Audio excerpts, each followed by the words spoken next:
Welcome to day 110. So I got a question for you. What did you do Saturday night? I'd really like to know what you did Saturday night, so if you would put that down in the comments below this video, I'd really appreciate it. I'd like to get some dialogue going on what people do on Saturday night.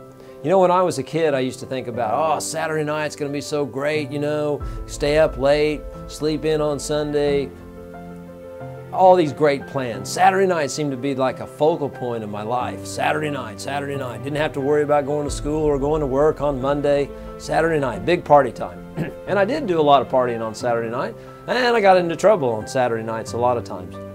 Now this last Saturday night, I got an opportunity to go to jail. I think that's kind of funny. I went to jail.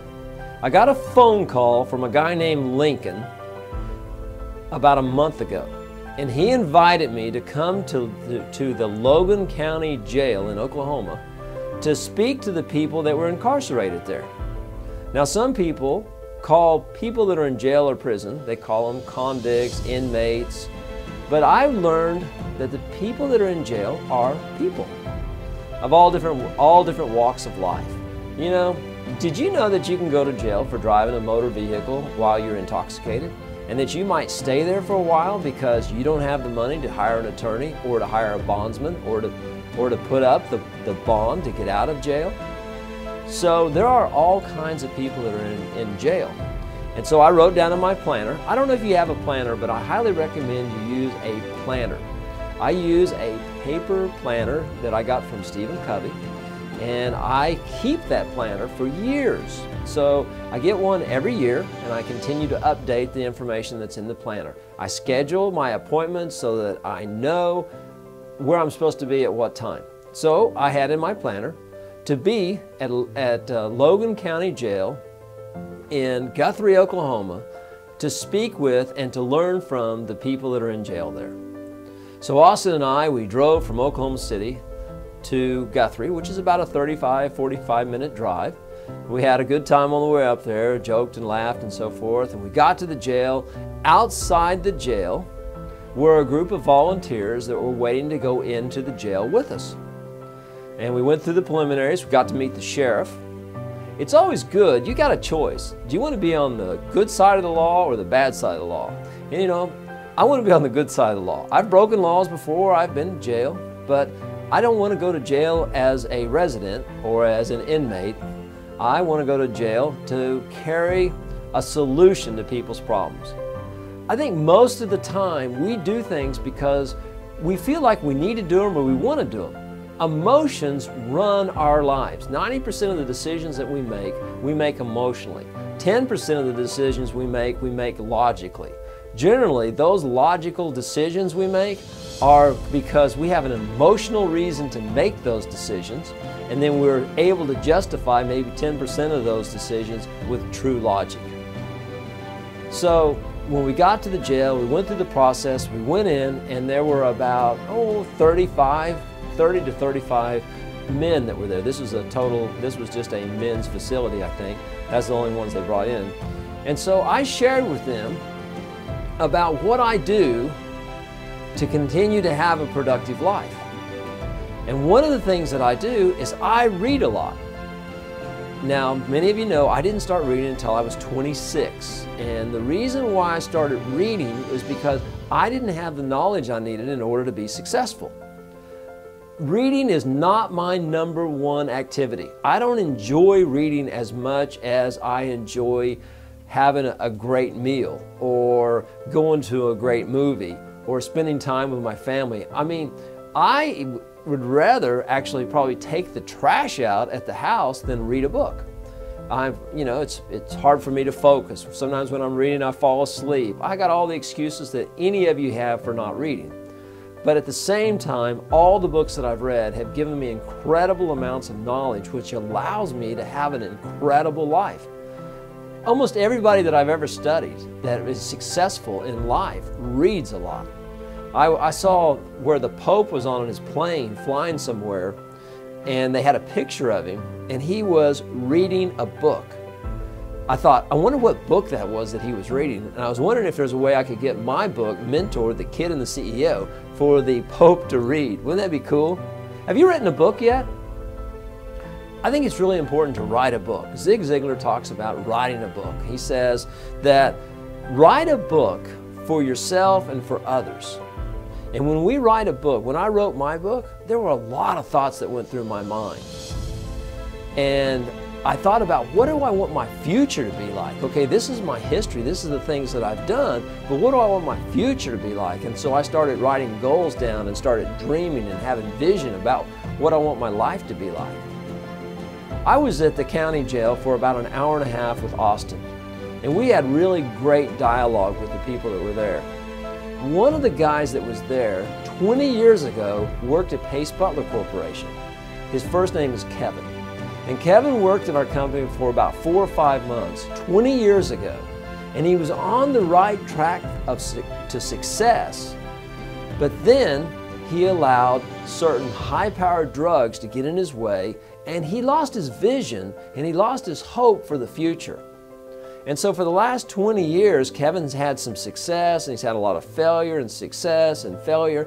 And I guess now that he's in county jail, that could be looked at as failure, but it could also be looked at success. Because now he's in jail long enough to get away from the drugs to start making decisions on whether or not he wants to continue to use drugs when he gets out. He put me on the spot. He got up behind the podium, and all the people were ready and open to whatever Kevin was going to say. And Kevin said, "Tom, I worked at your company, Pacebutler Corporation, 20 years ago, and I made some mistakes. And when I get out of jail, can I come back to work at Pacebutler Corporation?" And my answer was, yes, if we have a position that your skill sets you'll be successful in that position, and if you have the right attitude.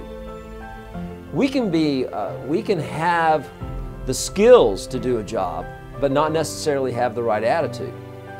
So last night I went to Sam's to buy some chairs, and at Sam's I asked this lady if she would help me. I needed to buy 30 chairs. I asked her if she would help me. She had long fingernails, long fingernails.